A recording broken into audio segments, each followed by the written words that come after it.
Good morning from Halifax, good afternoon, and good evening wherever you're joining us. My name is Saeed Msabaha, and I'm the manager of the International Centre here in Halifax, and I'm the MC this morning. Thank you very much for joining us. Joining me this morning are my colleagues, Teresa Ignacio and Chuling Wu from our Halifax campus, Mark Mason from our Truro campus. Also, I'd like to thank our technical team, Rial, Lauren, and Mary, who are also joining us this morning.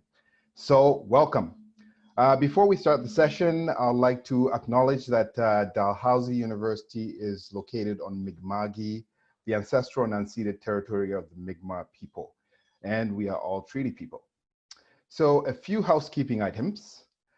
I'd like to begin with the first, which is obvious. Your cameras are going to be all turned off, as well as your microphones as you join this session, just to make things a little bit smoother as we go along this morning. For this morning, our presenters cannot answer specific cases or files related to immigration. As well, COVID-19 related questions are not going to be addressed this morning. Some questions have been presented to our presenters, and they're going to be trying their best to answer those questions within their presentation as they go along this morning. If we have time at the end, and a big if we have time, we're going to try to accommodate a few questions from our virtual floor. Okay. So I'll also like to inform you that this session is going to be recorded this morning, and it's going to be kept for a limited time for those who have missed this session to review the presentation. As always, the information is on the official websites, the federal and provincial websites. So I'll encourage students to join those websites or to visit those websites so that they can get updated information. If you have any questions at all, you should put them in the Q&A section. We're not going to have a chat section this morning. We have a Q&A section. So if you have questions that we'll be able to address, hopefully at the end of this session. Last but not least, let me see what other points here. This event is obviously virtual, so if we experience any technical issues, please be patient and we'll be back. If we're not back, hopefully we'll be sharing the information in the future, but we hope this morning we are not going to be experiencing any technical issues at all. So without further ado, I'd like to introduce our guests. This morning we have two guests, Jason Yee, officer from IRCC, Immigration, Refugee, Citizenship Canada office, as well as David Sévette, who's also an officer from the Office of Immigration, Nova Scotia Office of Immigration. So to start, I'm gonna introduce Jason to the floor, virtual floor. Jason, please take it away. Great, thank you so much, Saeed. I'm just going to be sharing my screen with the team right now.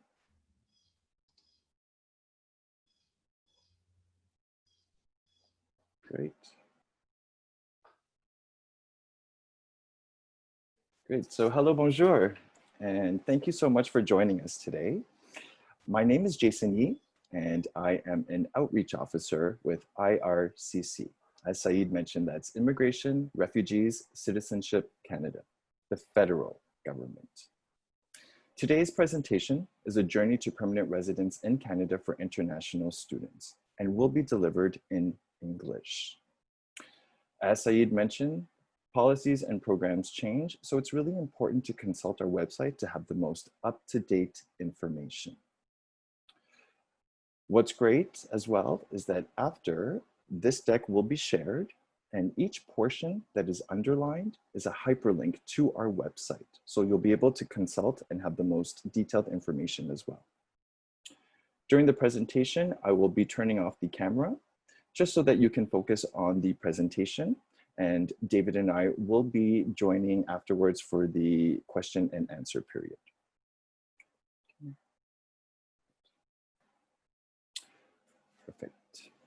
So today's journey is divided into 3 portions. We're going to start off with some important concepts. Then we're going to take a look at work experience. And then we're going to move on to some pathways to permanent residence. I would also like to thank everyone for providing their questions in advance. Very, very good questions. So we will be trying to answer a lot of them in the presentation.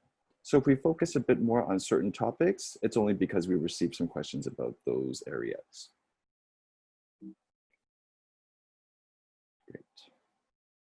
So we're going to start with important concepts. A temporary resident visa does not give you legal status in Canada. A temporary resident visa is actually a travel document that allows you to come to Canada. Depending on the government, on the country that you're living in, you might either need a temporary resident visa or an electronic travel authorization.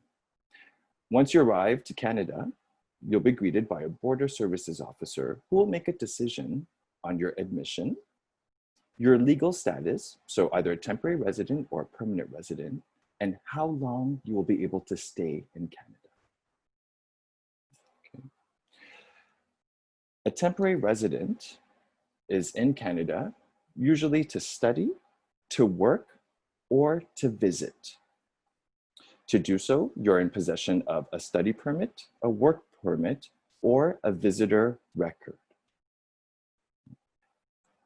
A permanent resident is someone who has been given permanent residence status by immigrating to Canada, but is not a Canadian citizen. Permanent residents are usually citizens of other countries. A Canadian citizen has many rights and responsibilities and can also apply for a Canadian passport. Another important concept is the National Occupational Classification System, NOC codes. And just judging by the questions, it seems that most of you are aware of what NOC codes are. The National Occupational Classification System is used by the Government of Canada to categorize jobs and skill levels. So why is this important? Depending on the type of program that you'll be applying for, you'll either need to demonstrate your work experience at a skilled job, or if you're applying under the Atlantic Immigration Pilot, the job offer must indicate the right NOC. And we'll see that a little bit later on during the presentation. Language testing. Every applicant for permanent residence must demonstrate their language proficiency.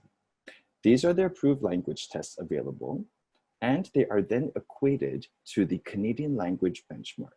So depending on the type of program that you're applying for permanent residence, there are different language requirements.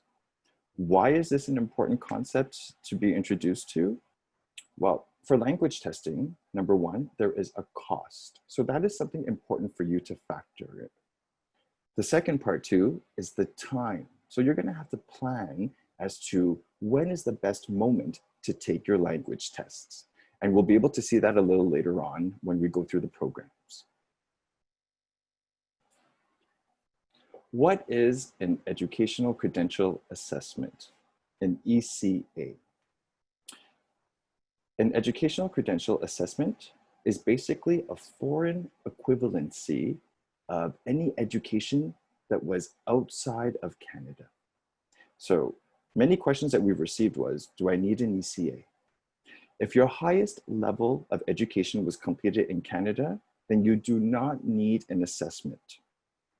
However, it is very possible that you have a spouse or a partner that is included in your permanent resident application that has completed their education outside of Canada, or you would also like to gain some more points, then you will need to complete an ECA. And why is this important? Again, there is costs involved in getting an assessment, and also you'll need to plan out in terms of time. So your journey so far is that most of you are studying in your eligible program. We're going to move on to our second topic, which is working in Canada during studies and after graduation. As an international student, you can gain some valuable work experience. And we're going to be taking a look now at the categories. Okay. Working on campus while studying. Okay. So once you start your program of study, you can work on campus for as many hours as you would like. Now, it's important in order to do so, you must start studying in your eligible program, and there has to be no restrictions on your study permit. So you're allowed to work on campus as a student without a work permit, but you'll need to make sure that you have a social insurance number. Social insurance number is given from Service Canada, which is another federal government department, which gives you the authorization to work as well. Now, it is important to note that if you stop studying, either because you've completed your program or you're on an authorized leave, then you are not allowed to be working on campus. You are no longer a student during that time. Okay. Examples of being able to work on campus are the actual school, faculty staff, and any private organization, such as a coffee shop located directly on the campus as well. Another category of work experience that you can gain as an international student is off-campus work experience while you're studying. So in order to be able to work off campus without a permit, you need to be a full-time student at a designated learning institute, and you need to start your program of study. Of course, you'll need your social insurance number as well. And during regular school terms, you can work off campus for up to 20 hours a week. So this is really important. 20 hours a week. This is not combinable. So for example, if you're only able to work 15 hours one week, you're not allowed to work 25 hours the next week. This does not apply if you're on a scheduled break where you can work full time. So a scheduled break is something like winter or summer break or reading week. At this period, you can work as many hours as you would like. There is an exception though. During your last semester, if you are working, if you are studying a part-time course because you're completing your program of studies, then you are still able to be working off campus of up to 20 hours per week. This is the only time that you're allowed part-time studies with working off campus of up to 20 hours per week. It's very well possible that your program also requires a co-op or internship component. In order to be able to do the requirements, you'll need to apply for a co-op work permit. And what's important about this is that the co-op or internship portion needs to be 50% or less of your study program. You'll just need to apply by sending in the proper documents indicating that your program does require the co-op or internship program. Okay. During your studies, it's possible that your study permit will expire. So what you'll have to do is extend your stay as a student. Okay. In order to do so, you'll just have to make sure that your institution is on the designated list. And ideally, what we like to suggest is that you apply within 3 to 4 months in advance. You'll need to submit all of your documents as well as your program acceptance letter. And once you submit your extension for a study permit, you are under what we called implied status. Okay, that will give you the opportunity to continue your studies until a decision is made on your application. What is really important is that implied status is only valid if you remain in Canada. Once you leave Canada, you lose the implied status.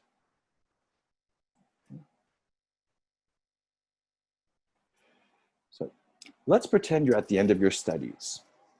So what happens now? First, you get your completion letter or your final transcript. Then you'll need to make a decision.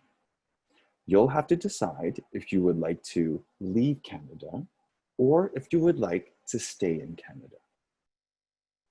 Once you receive your completion letter or your transcripts, you must stop working immediately. Okay? And you must leave Canada within 90 days, even if your study permit is still valid. And why is this? It's because you are no longer under a student status if you have completed your program requirements. You can also decide to stay in Canada, and you can switch your status to a visitor. You can continue studying, or we're going to take a look now at some work experience that you can gain after your studies. So, one of the benefits of graduating as an international student is that you're able to apply for a post-graduation work permit. What is a post-grad work permit? It's an open work permit that allows you to gain Canadian work experience. Okay, so once you receive a skilled job, your spouse is also able to apply for an open work permit. What is important about a postgrad work permit is that it's only issued one time. It is not renewable, so it's really important that you do your planning as to when you're able to apply for a postgrad work permit. How long is a postgrad work permit valid for? And we received many questions in advance about the length of a postgrad work permit as well, so thank you for these questions.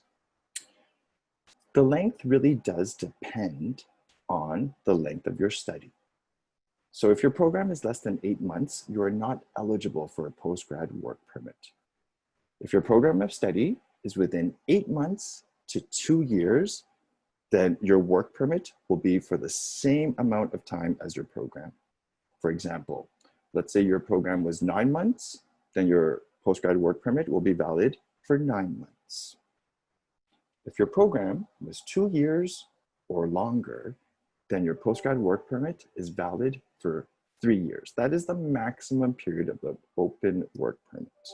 Okay. What is important to note is that we cannot issue a permit longer than the validity of your passport. So this is really important in terms of your planning. If you notice that your passport is about to expire, you'll need to make the necessary arrangements as well so that we can issue a work permit to the maximum period.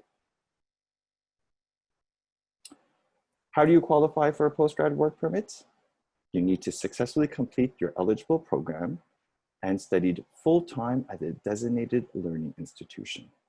You need to make sure as well that you did not take any unscheduled breaks or any unauthorized leave. And this is really important right here, that you need to apply for a postgrad work permit within 180 days once you receive the documents from your school. Okay, so I would just like to repeat this portion. You have 180 days as to when you can apply for a postgrad work permit. You can apply from inside of Canada and you can apply outside of Canada. And really, this can be a seamless process as well. So once you receive your documents, you need to stop working immediately. You then need to apply, and you can do so online as well. And then once you're able to apply online, and if you do so within 90 days, you are able to transition to full-time work until a decision is made on your postgrad work permit. When your postgrad work permit expires, you can continue being a temporary resident, and that means that you can change your status to a visitor, continue studying, or even gain some more work experience on a work permit, or you can apply for permanent residence. And we're going to take a look at some pathways now to permanent residence. So everyone has graduated, imagine, and you've gained your work experience, and now we're going to take a look at some programs that are available to you. The first program that we're going to look at for pathways to permanent residence is Express Entry. Express Entry is an online system that manages e-applications for permanent residents. So it's an online system that uses a point ranking score to really control the volumes of applications.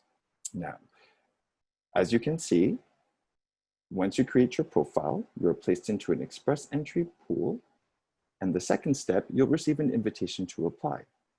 Once you receive the invitation to apply, you can then apply for permanent residence. And we're going to take a look at this in more details now. Express entry, as mentioned, is an online system to manage applications for permanent residence. And these are the programs that Express Entry does manage. So it's the Federal Skilled Worker, the Federal Skilled Trade, the Canadian Experience Class, and also a portion of the Provincial Nominee program. You may have remembered in the first part of our presentation, in the important concepts, we looked at NOCs, okay, NOC codes. So for Express Entry, it is NOC 0, A, and B that qualifies as skilled work experience. We had also seen language tests. And why was this important? Well, language tests, when creating your profile and applying for permanent residence, the results need to be less than 2 years old. So this is just important for you to plan as well. Each program has different eligibility criteria. This is really an overview, which demonstrates that you can see work experience, language efficiency, depending on education as well. Each program really does have specific requirements. And what we'd like to look at a little more deeply right now is the work experience. Okay. When we calculate full-time work experience, we use 1,560 hours as the calculation.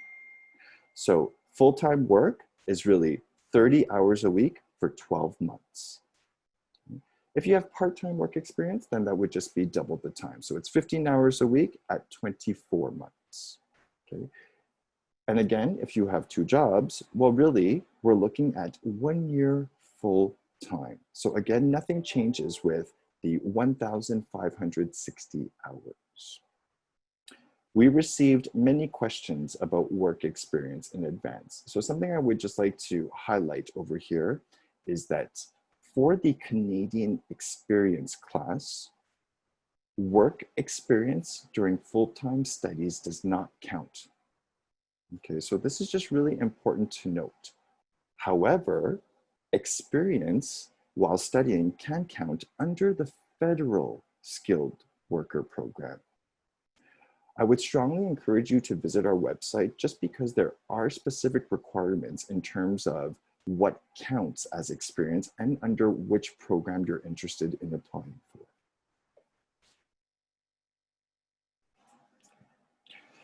Express entry is really a step-by-step process, and this is really the breakdown. So you create your online profile and you are placed into a pool. Once you receive an invitation to apply, you then need to apply for your permanent residence online. This is really an online system. Your profile is valid for 1 year, and it's important to keep the information up to date. If, for example, you have valid language results that are higher, then it's important to make sure that this information is captured in your profile.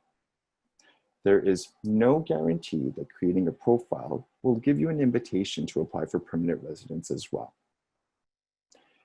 Express entry is available for Canada except for the province of Quebec. Quebec manages its own express entry system. Okay. Something that we like to indicate to applicants is that at this point, when you're creating an express entry profile, you're filling in information online. Okay, so it's really easy to maybe, fill in a couple of hours that you're missing in terms of work experience. Okay.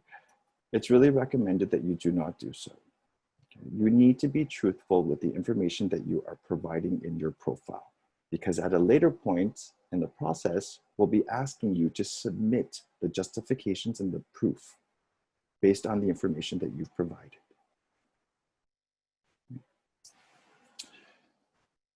Express Entry, as mentioned, is an online system that uses points. Okay, we use the comprehensive ranking system.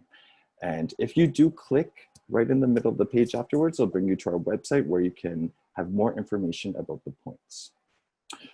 We do divide the calculation into a core set of points and additional points to give you a total score out of 1,200 points. Invitations to apply are issued to the highest scoring candidates in each invitation round. Okay, and if you can see, the last round in August 5th, the lowest points was 476. So I'd just like you to remember this number, 476. This is an overview of how the express entry points are calculated. So we have our core sets of points, which is really the core human capital factors and skill transferability, added with additional points. Express entry is a very interesting system for permanent residents for international students because of their education, because of their language, because of their age. So this is a program that is quite interesting to apply as well. What I'd like to look at right now is really the provincial nomination. If you look under additional points, you'll see that it's worth 600 points. On the slide earlier, the lowest invitation round was about 452, I believe. And with a nomination, you can get 600 points just like that. I won't speak too much about this. My colleague David will be speaking about this from NSOI later on. Parlez-vous français? One of the priorities of the Government of Canada is to increase Francophone migration outside of the province of Quebec. If you do speak French, you can also receive some additional points as well. So a complete application includes the fees, the supporting documentation, and all the documents that are required in the checklist. Okay. What is important is that when you receive the invitation to apply, you have 60 days to submit all of the documents. This is important just because, as mentioned during the first portion of language tests or ECAs, any type of documents that need some time, you'll need to also be ready.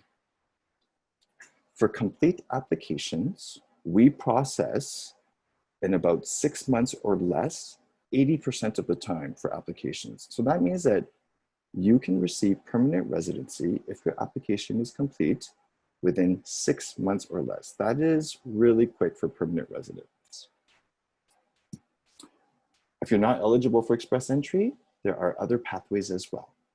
The provincial and territorial nominee programs offer many interesting programs, and David will be speaking about that a little bit further. You can also gain more experience on a work permit as a temporary foreign worker, or what I'd like to introduce you to really quickly is the Atlantic Immigration Pilot Program, AIP. Okay. The Atlantic Immigration Pilot was launched in March of 2017 and has really two key unique features.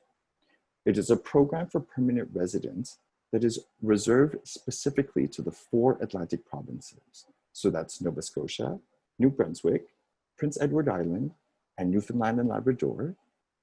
And it is employer driven. So the employer has a role with this process as well. I won't be speaking too much about the AIP as David will be developing this a little bit further in his presentation.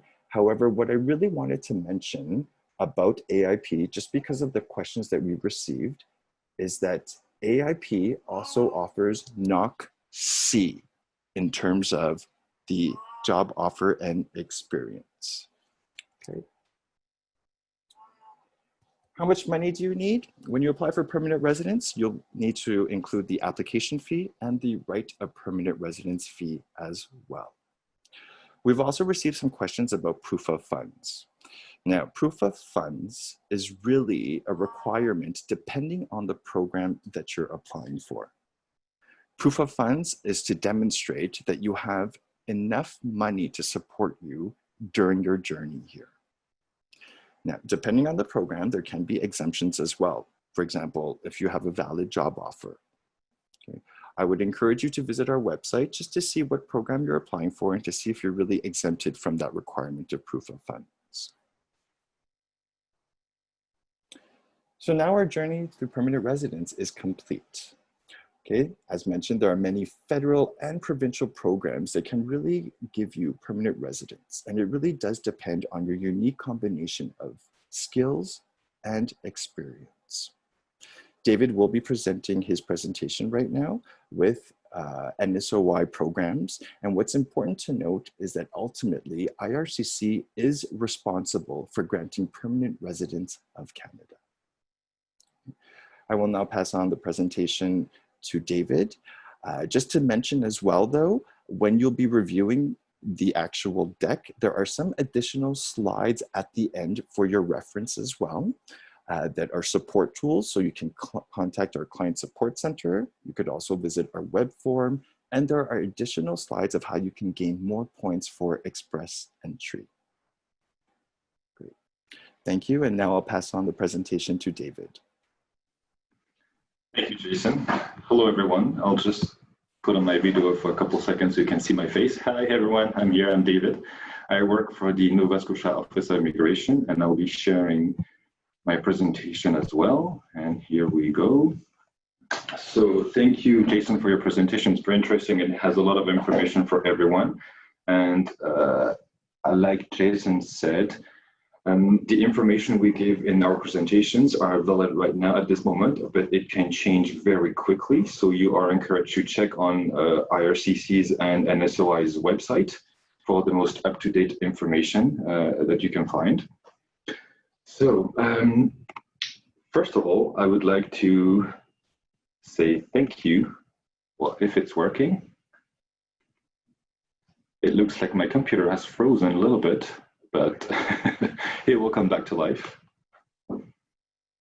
Just wait a second. Can everyone still hear me? Yeah, David, I can hear you, but your screen is frozen. Okay, so I'll do that. So just if you can just hold on a second, I will get back to you.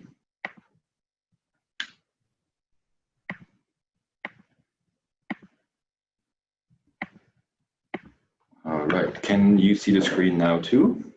Yep, the screen is visible. Perfect. Like I was saying, welcome everyone. And thank you for choosing Nova Scotia to study here in Canada. And there's a couple things that I will mention in this presentation to complete what Jason already said. So I'll be referring a lot to what he already told you. But while you are here, and I know this is a very particular semester as there are online classes, some of you are here, some of you are not here yet. But if you are in Nova Scotia, well, always following health officials' regulations, make the most of your student experience and visit the province, because we live in a beautiful province in the Atlantic region of Canada.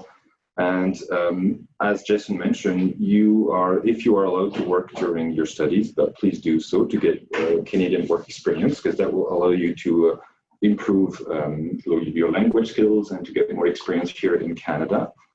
And of course, if you guys can stay after graduation, we would love to have you stay here in Nova Scotia. So how I will build this presentation is that I'll go on a little bit of scenario-based programs or streams that we have. And so how to stay here after graduation? Well, as Jason mentioned, you have the temporary work permit or the temporary stay here, and then the permanent immigration pathway. So with working after graduation, you will be able to apply for your post-graduation work permit if you meet the criteria listed on IRCC's website. And then there are different immigration pathways for permanent residency. Some are federal, as Jason already said, and some are provincial, and they complete each other. So I'll be talking about two of them, the Nova Scotia Nominee Program, the provincial nominee program for Nova Scotia, and the Atlantic Immigration Pilot Program. So here in Nova Scotia, we select and nominate people that will contribute to labor market and the economy. And so I will go through three different scenarios. The first one is if you have a job offer from a Nova Scotian employer, then some of our Nova Scotia Nominee Program and the Atlantic Immigration Pilot streams will probably be a good option for you. Or if you have high-skilled work experience in Nova Scotia after finishing your studies, then there's another stream, the Nova Scotia Experience Express Entry, that will maybe be good for you too. Or if you don't even want to work for anyone and you want to open your own business, and we also have a stream specifically designed for that too.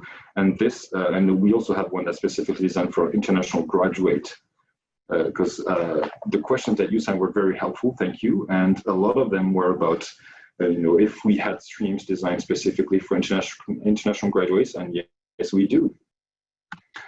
So I will be talking about the first one, the skilled worker stream of the provincial nominee program. So if you do have a permanent full-time job offer from a Nova Scotian employer, so we consider full-time the same as IRCC, so a minimum of 30 hours a week. So that will be 1,560 hours per year. And it could be in any NOC, except that NOC Ds are ineligible if you are on your postgrad work permit, but NOC O, A, B, and C. I hope you remember Jason's presentation when he talked about the NOC, because it's very important. We use the same classification here on the provincial level. For the skilled worker stream, you will need 1 year of work experience that is related to the position. And again, from your question you sent, very interesting about the question on work experience. And yes, work experience earned back home or when you are studying, still within respecting the limits of your work permit, of your study permit, sorry, can potentially be counted towards that 1 year of paid work experience related to the job offer. With the Nova Scotia Nominee Program, the skilled worker, so you will still need to provide a language test, unless French or English is your first language. And you will also need to show that you have a finished high school in your home country, or if you have finished studying here in Canada, it's great. You can provide us with that. And so if this, so basically what I'm trying to say is this could potentially be an option for you, and depending on your situation, one stream or the other may work better depending on your situation. So for the Nova Scotia, for the skilled worker stream, if you have a job offer from an employer, 1 year work experience related to the position, and if you meet all the other criteria, then maybe that could be an option for you. Another stream that we have is called Occupations in Demand. This one specifically targets truck drivers or continuing care assistants, CCAs. So if you do have work experience in those occupation, and you have a full-time permanent job offer from an employer here in Nova Scotia, then this you can maybe consider this stream. And again, paid work experience during your studies can be considered, but I'm going to add that it has to be paid work. So volunteer work, unfortunately, will not be considered. And when it comes to education and language, most of our streams follow the same guidelines of you need to show that you have enough language skills and you finished high school diploma minimum, or that you followed your education here in Canada. It's great too. It's important too that you need to have a legal status in the country at the time when you apply for one of our streams. That means you still need to have a valid work permit, postgrad work permit, for example, or a visitor record if you are on a visitor status, but you need to have a legal status in the country to apply. So, okay, and I move on to the other one. So Jason mentioned the express entry system of the federal government. And if you remember, he mentioned the 600 point from the provincial nominee program. Well, that's it. It is the Nova Scotia Experience Express Entry.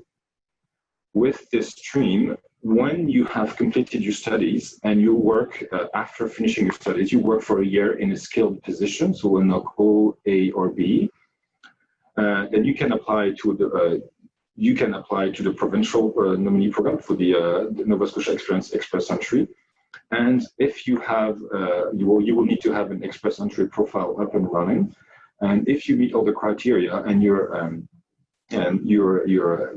nominated through the stream, the province of Nova Scotia will credit you 600 points in your Express Entry profile, and that will make your profile.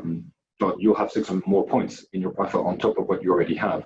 So that potentially could give you more chances of being invited to apply for PR through the Express Entry system.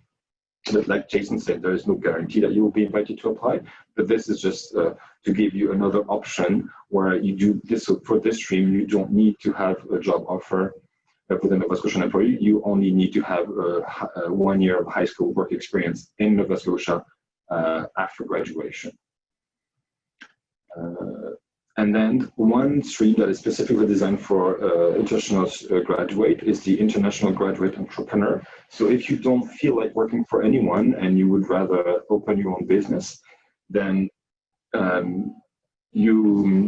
this is a stream that's designed specifically for you. So you would need to have, so I need to update a bit my slides because here it says 100%, but actually it's a third, so 33%. You need to own the business at least at 33%, so you and up to 2 other people.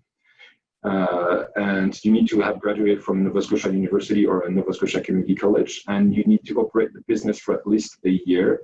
And the business has to be viable. It doesn't mean that it has to make profit, but it has to be viable and have 1 full-time employee that is a Canadian citizen or permanent resident. So, and then the same thing, it's all same as the other programs. So you will need to meet the language requirement. This stream is a bit complicated. So I would invite you to go on our website and check the application guide for this one. If it's something that you're really interested in opening a business, because it contains a lot more information. And I want to add to that, for all of our streams, if you think that one is a good fit for you, then by all means, please go on our website, check the application guide, because it contains a lot of information and a lot of detailed information about each section and about what you're required to do and the eligibility criteria as well. So how do you apply to the Nova Scotia Nominee Program? The applications are usually done online. So when you go on our website, on the stream that you want, you have an apply online button. You click on that, you create an online profile, you create an account, sorry, on the Nova Scotia's online service. And then you select the stream that you want to apply to, you fill out your application online, then you upload all the documents that are needed for this specific stream, and then you submit your complete application. That is the first step. Once we receive your application, it will be assessed here at the Office of Immigration in Nova Scotia.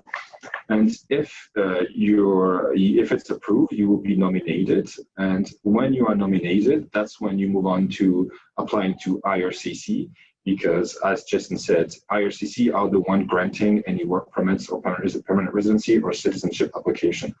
So when you are nominated by the province of Nova Scotia, with your nomination letter, that's when you apply for permanent residency at IRCC at the federal level.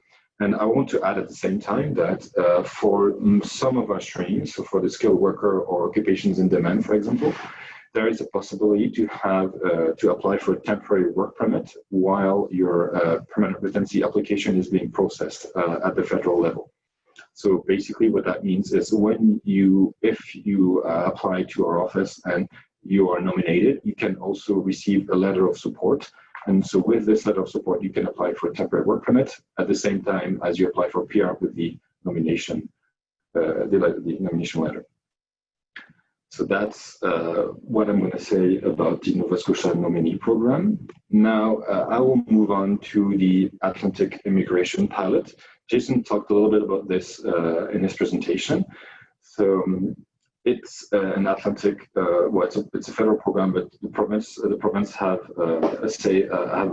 We deal with the first 2 steps of this program, and it has 3 different streams within the AIP. So the Atlantic High Skilled, Atlantic Intermediate Skilled, and the Atlantic International Graduate.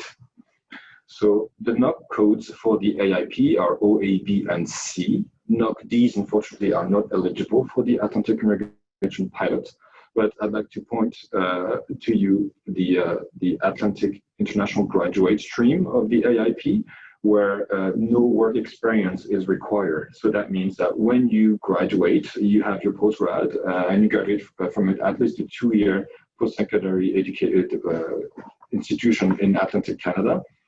And there are other requirements too that you can check on IRCC's website. But if you meet all the requirements, you will not need work experience. So it is great for international graduate to be able to find a job and directly apply for the AIP.